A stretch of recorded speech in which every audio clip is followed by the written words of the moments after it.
ఇదెవరబ్బా? Hello,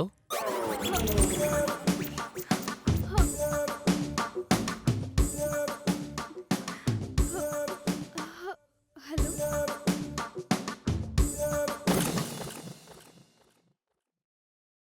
ఓ నువ్వా దివ్య?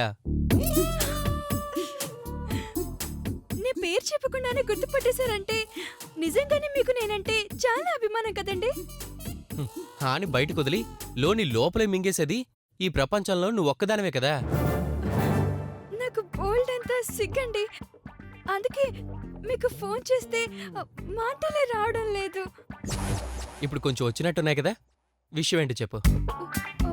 మా నాన్న 9వ తారీఖు వరకే నన్ను లీవ్ పెట్టమంటున్నారండి.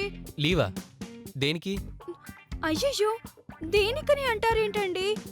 కాలేజ్ కండి. అయితే నేనేం చేయాలి? నేనేం చేయాలి అంటారేంటండి? ఈ విషయం చెప్తే నాకంటే మీరే ఎక్కువ షాక్ అవుతారనుకున్నానండి. మీకు చీమ కుట్టినట్టు కూడా లేదేంటండి? పెళ్ళి 7నే కదండి. అవును. ఆ, ఆ, అంటే మధ్యలో ఒక్కరోజే కదండి గ్యాప్ ఉండేది. ఎలా కుదురుతుందండి? అయితే మీరు కూడా అలా అంటారేంటండి? మీకు తెలీదా? పెళ్ళయ్యాక వెంటనే వెళ్ళిపోమంటే మీరెంత బాధపడతారు చెప్పండి.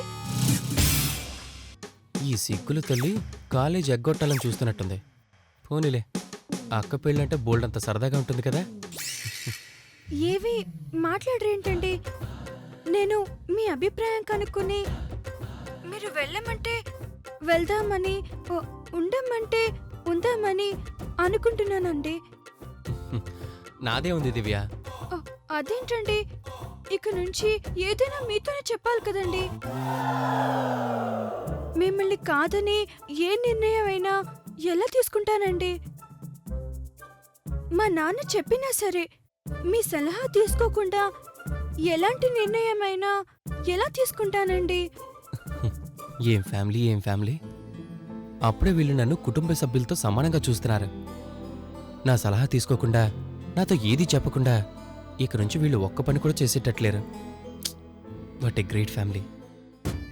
2 రోజులు మాత్రమే లీవ్ అనగానే ఆయన గుండెలో రాయి పడ్డట్టుంది. అందుకే ఏమీ మాట్లాడలేకపోతున్నారు పాపం. ఏవండి, ఏవి మాట్లాడలేకపోతున్నారా?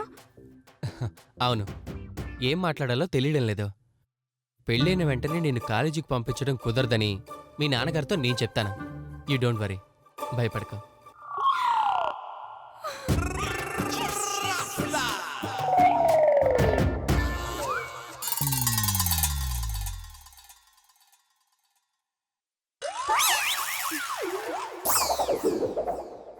మీరుండగా నాకెందుకండి భయం?